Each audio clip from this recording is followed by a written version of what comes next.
The last squad, but it was a bit stop-start, wasn't it? You've had your problems with COVID and injury and whatever. How do you feel? And you feel you're going to make up for lost time now? Yeah, definitely. Obviously, it was annoying for me. Started the season so well, club level, and then I was ready to obviously join with the lads. But then sadly, caught corona again for us twice, which is a nightmare. But yeah, I feel obviously it took me a few weeks, even when I got back to West Brom, to feel 100%.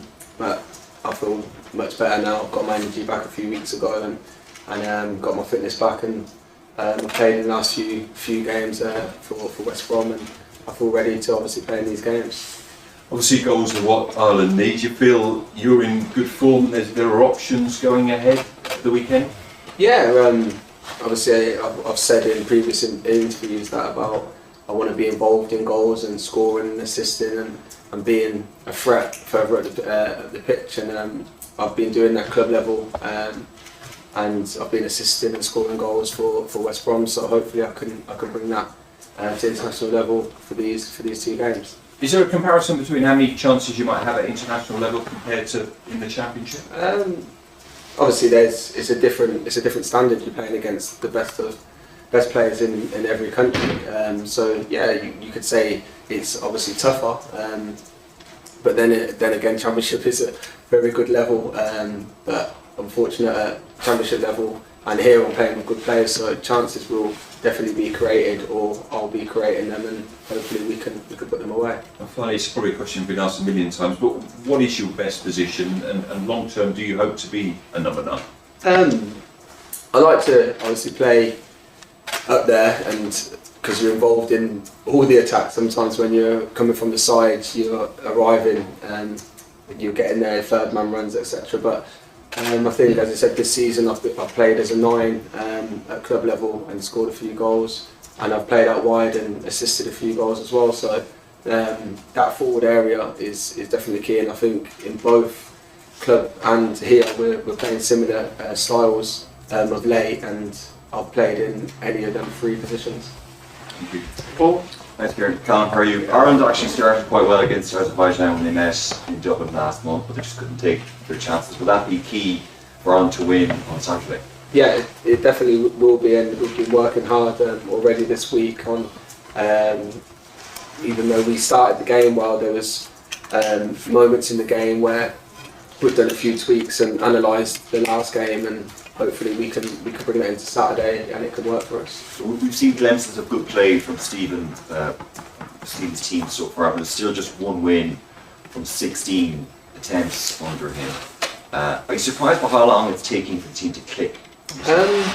No, not really. It's a bit of everything. We've got a lot of young lads coming through who have got a lot of talent, but they need to obviously play and get their confidence and play at club level and play more games for Ireland. And as you can see, for instance, Adam Ider, the last trip he done so well for us. He's probably been with us for about 4 or 5 trips, and the last trip you could see how his development is getting much better. Everyone could see that. So that's just one player what springs to mind, and there's a lot of other young players. You've got Aaron Connolly, still very young, a young player. Jason Malumbi's been in, and there's obviously a lot more. Andrew's come in and unbelievable in the last game when he got his chance and when he come on against Portugal. So it's a little bit of both. We're obviously all learning, even the older lads, we're all learning the style of play, because it's difficult. Everyone's playing different formations and stuff at club level, and then you come together, you have 2-3 days, and to be fair, I'm really enjoying the way we are going as a team. As everyone knows, the results, yeah, it's disappointing. The main thing in football is getting results, and obviously it's annoying that we can't get it over the line, but it's small margins. Literally, we're playing good football, we're enjoying it as lads, so that's the main thing. But it always goes down to results, and hopefully we can start getting the results as well as playing well, because we're competing with the top teams. Yeah, is that result close, do you think? Are you close to getting that first competitive win? Well, go to Portugal away, I know I weren't involved I was isolating, but watching the lads, that was up there with one of the best performances that I've seen from the boys. If there wasn't a Ronaldo we would have got the win that night. Serbia, I thought the lads were great in that game as well, and these are top teams who've got real high-end quality of players, and we're proving that we can not go up against them battling, but we can outplay them or play a lot of football against these teams and get chances. So it is, I think, small margins, and hopefully we can get them wins on Saturday and Tuesday. Thank you. Callum, how are you doing? Quick one really, just from a player's perspective and your own specifically, and from a forward's perspective, which is more beneficial for you and for your development as a player? Is playing with a strong team doing well in the Championship, or a team struggling in the Premier League? It's a good question. I think obviously I've done both. I've been in last season. We got relegated at West Brom, and as a forward, yeah, maybe your confidence because you're getting less chances. Yeah, you're playing in the Premiership, which is where I want to be, is where everyone wants to be, and you try your best to stay up in the league. But then on the flip side, when you're in the Championship and you've got a lot of quality and you're getting, as I said, more attacks, more 1v1s, your confidence, you obviously, as a forward, you got more confidence because you're getting more touch of the ball, etc.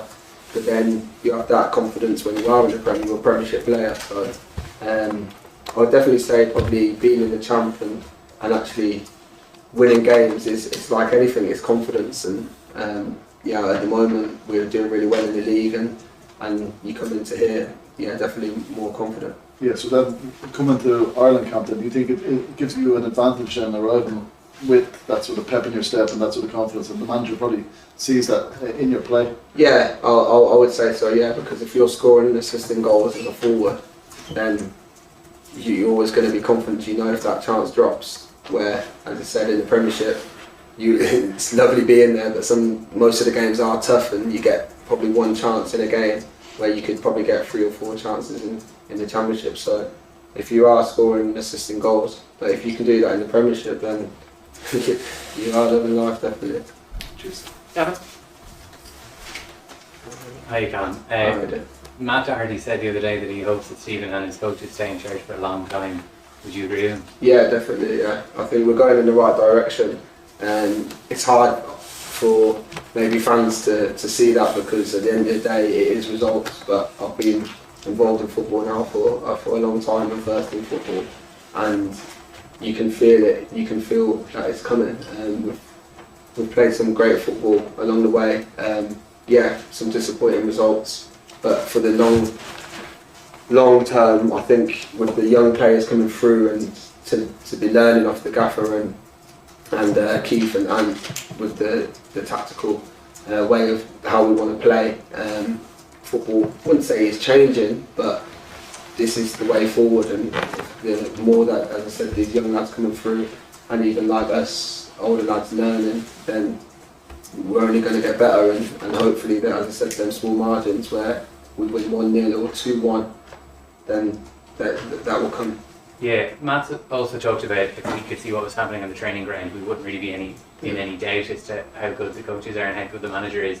What is happening in the training ground that gives you such confidence in the management team? The different training sessions, for instance, you could have the basic 5-0s and a bit of shape and a bit of set pieces, but these, when we're doing your possession drills and stuff like that, it isn't just a small box. We do that as like a warm-up, small box with 2 in the middle, but now we're doing like possessions, it's structural to what we want to do on Saturday.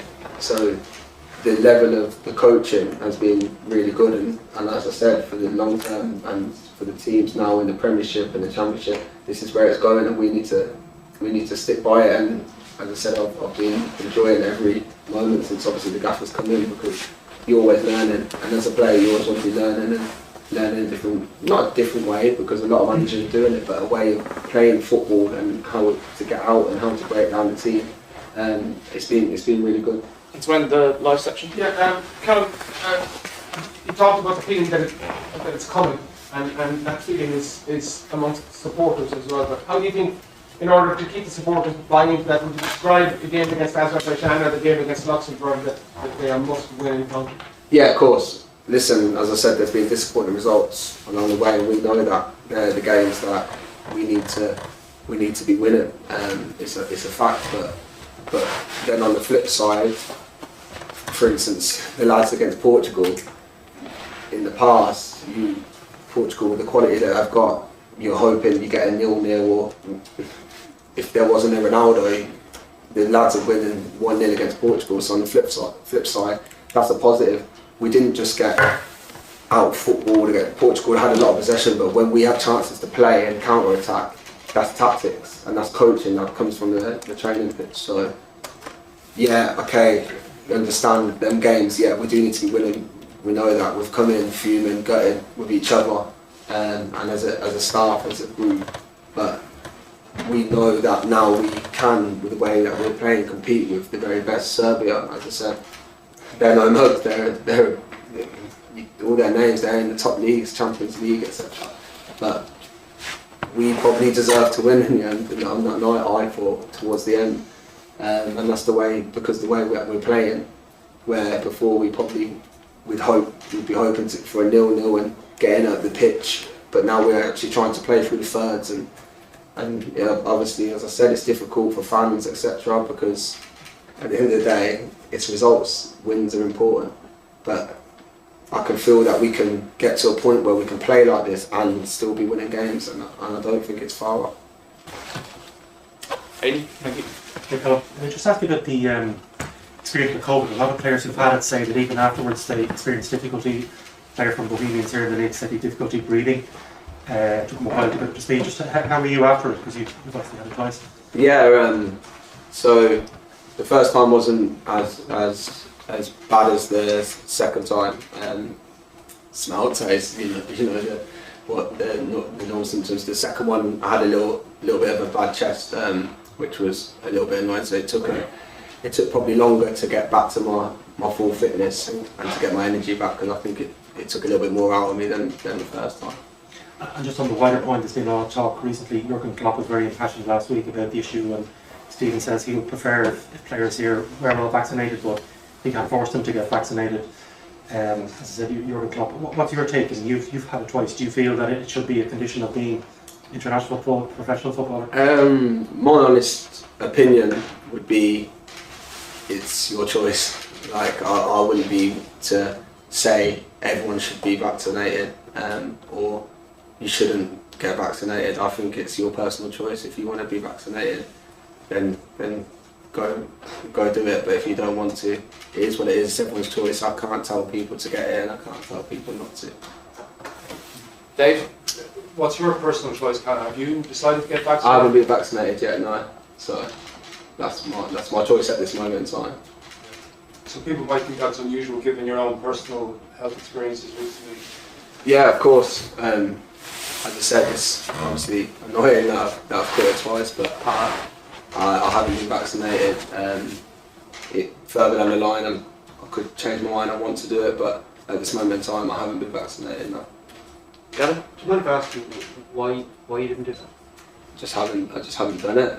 I think, as I said to the man here, it's your personal choice, and my choice at this moment in time. I haven't been vaccinated.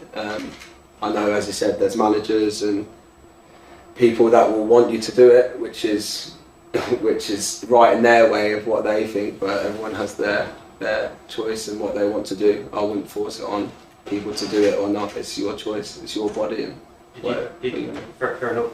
Do you think you lost caps because of it? Could you might have avoided the second time? Well, the first ones, I'm not sure if I could have even had the vaccination last year.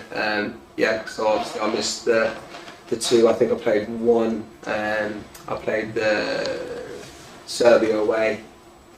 Slovakia away, sorry, and then there was close contact, and then I actually caught it against just before the England friendly, and I missed 3 games. But I've obviously definitely lost caps through the corona because of the coronavirus, which is it's obviously so annoying.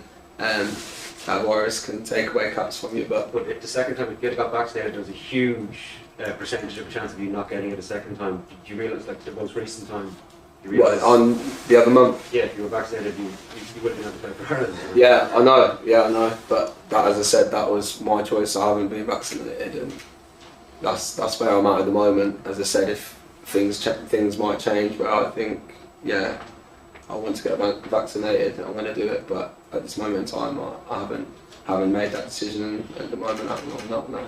Okay, guys, I think he's answered enough questions on the COVID. If we can get back to the football, if that's right, Paul. I can ask just one more, just on the COVID issue. Just feel you've got a wider responsibility to the other players here, the staff, coach management, and everybody in general. You're coming from another country into this country as well. Yeah. So you could carry it unbeknownst to yourself, as can happen. Yeah. Of course, though, if you're not vaccinated. Yeah. Well, obviously we do all our tests. We have to test before we come here, obviously, and then we've had our tests already since I've been here. So we're testing every 2-3 days basically while we're here. So yeah, you could say it's a risk, but like it's a risk for everyone. Do you know what I mean? You can still catch it. So Any football related questions, guys? This related to football. I think very he's doing really well. Yeah, no, but exactly. You know, there's 4 minutes he's answered there. Well, actually 6 minutes he's answered on COVID there. To be fair to him. Yeah. So if we could get maybe just if there's any more questions on the football in the embargoed section.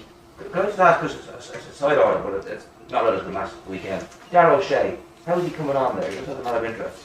yeah, Dara. So I think 3 weeks ago he had his operation. He had to have an operation on his ankle, which was annoying because he was doing so well for us at the start of the season. And he's had his operation, and I think last Monday he went to see the specialist, and they took his cast off now, so he's on the way back. But it's going to be obviously a long time. He has to get his weight back in his muscle and his leg and stuff like that. But seeing him obviously last week, and it's nice to obviously have him back around the training ground. He got time to come back to Ireland and see his family, which was good. But it's nice to have him back in the training ground, and hopefully, like I know Darrow and his attitude, and in interviews before I've backed him to be a top player, and I think he will be. So this happens in the footballing game. There's injuries and stuff. He's still so young, and he's done so much in the last 18 months to 2 years. So yeah, I just sort of told him stick with it, and like you'll be alright, and he will be. He'll come back strong as ever. He's got a real good attitude. Paul. Yeah, Callum, just on regards to the Irish team, kind of how you've been setting up, Stephen's often sometimes with a front two, and I know you said you'd like that. Would you like to be the one maybe with Adam either playing up top in the two? Because I know with Adam and Aaron against Portugal specifically, the two of them caused a lot of problems for the team there. Yeah, I think with say players like me and, as you said, Aaron, and I don't know, for instance, there's Darryl Horgan as well. Players like that, when you've got that base up there, as such as like a target man. But the good thing about him, he can do the running in behind as well, which is good. But when you have that focal point at the top end of the pitch, you can, as you said, in other positions like as I've done really well against Portugal, you can start roaming and working off Adam, and it helps that you've got someone up there. Then that ball getting hit up to you, because Azar ain't the biggest, so I don't think he'd want to be getting balls at his neck. But yeah, it's always nice to have a base, a solid base up there. Yeah, because he's always tended to be playing kind of wide and not really been in that kind of middle position. Well, that's where you get your goals and you have been getting them for West Brom. Yeah, of course. Yeah, as I said, when you are in that central or that forward position, you're always in the attacks because you're the highest player on the pitch, so you're always going to get more chances. But I think the way we play, we should be able to get enough bodies up and around the box from wide positions as well, with a narrow 2 or 3 or whatever the gaffer wants to do. You should be able to get into the box and have the chances and take the chances yourself, definitely. Hopefully you get a few. Hopefully, that's the plan. Okay, guys, that's Stephen Kenny.